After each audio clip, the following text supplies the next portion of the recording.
என்ன கல்வியை பற்றி இந்த நேரத்தில் பேச வேண்டிய கட்டாயம் எனக்கு இருக்குது. தமிழகத்தில் இன்னைக்கு அரசு பள்ளி தனியார் பள்ளி நம்ம பேசுறோம். எந்த அளவுக்கு திராவிட முன்னேற்ற கழகத்தினுடைய ஆட்சியில அரசு பள்ளியை முழுவதுமாக மூடிவிட்டால் என்பது உதாரணம் பாருங்க. இன்னைக்கு தமிழகத்தில் 62% குழந்தைகள் தனியார் பள்ளியில, 37% குழந்தைகள் அரசு பள்ளி. திமுக ஆட்சிக்கு வந்த பொழுது 43% குழந்தைகள் அரசு பள்ளியில, இன்னைக்கு 37% குழந்தைகள் அரசு பள்ளியில். அப்படின்னா 4 வருஷத்துல 7% குழந்தைகள் அரசு பள்ளியிலும் தனியார் பள்ளிக்கு போயாச்சு. ஆனா அந்த பள்ளி கல்வித்துறை அமைச்சர்னு அன்பில் மகேஷ் பொய்யாமொழி ஒருத்தர் இருப்பார்.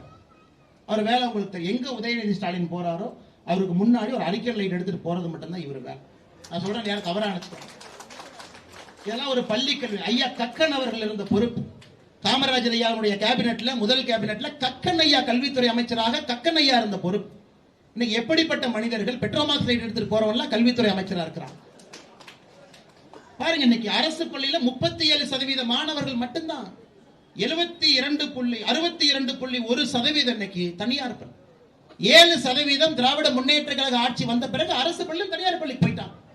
தனியார் பள்ளியில படிக்கக்கூடிய குழந்தைகள் பாருங்க 5,26,052. அரசு பள்ளியில படிக்கக்கூடிய குழந்தைகள் 3,21,303. அதனாலதான் திரும்ப திரும்ப சொல்றோம், தமிழகத்தை பொறுத்தவரை மக்களுக்கு வேற ஏதோ வேணும், அரசியல்வாதிகளுக்கு வேற ஏதோ வேணும். இந்த ரெண்டுமே மேட்ச் ஆகாதனால வண்டி இப்படியே ஓடிட்டே இருக்குது. மக்களுக்கு வேற ஏதோ வேணும், அரசியல்வாதிகளுக்கு வேற ஏதோ வேணும். ஆனா ஆட்சியில் உட்கார்ந்து இருக்கிறதால நம்ம நினைக்கிற எதுவுமே நமக்கு கிடைக்க மாட்டேங்குது.